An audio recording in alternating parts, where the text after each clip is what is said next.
Daryl Hall of Hall & Oates came tantalizingly close to collaborating with one of the most iconic songwriters in history, Bob Dylan. But in the end, he turned down the chance.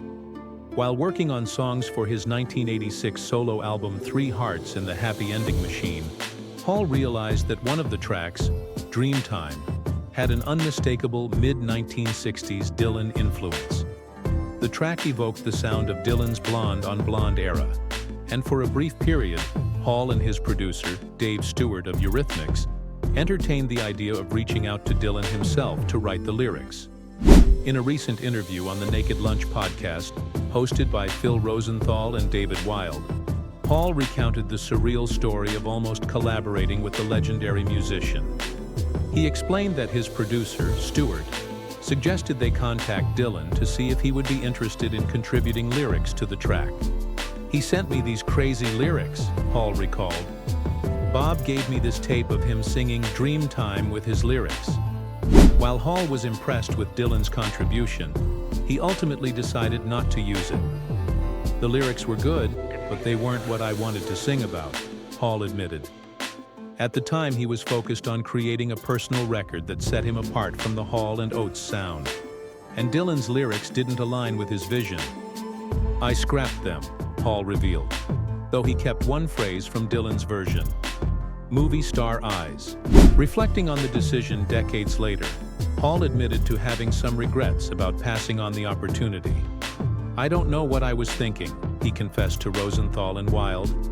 "I could have been like, yeah, okay, sure, I'll sing those words, but I didn't do it." Despite his decision, there were no hard feelings from Dylan. Hall emphasized that Dylan didn't hold a grudge, though Hall wonders what might have been had he embraced the chance. Even without Dylan's lyrics, Dreamtime became a major hit. Released as the first single from 3 Hearts in the Happy Ending Machine, it reached the top 5 on the Billboard charts.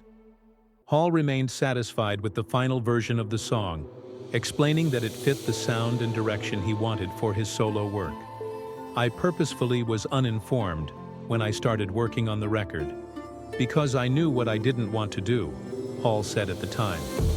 "I didn't want this album to be a continuation of Hall & Oates." Though Hall turned down Dylan's offer, his solo career thrived. After a successful summer tour with Elvis Costello, Hall is set to return to the road this fall, with fellow 80s star Howard Jones. Reflecting on his future in the Naked Lunch interview, Hall said he plans to focus on more intimate touring experiences, inspired by his Live from Daryl's House TV show. "I just want to do shorter Daryl's House tours, where it's basically a live version of what we do on the TV show," he explained.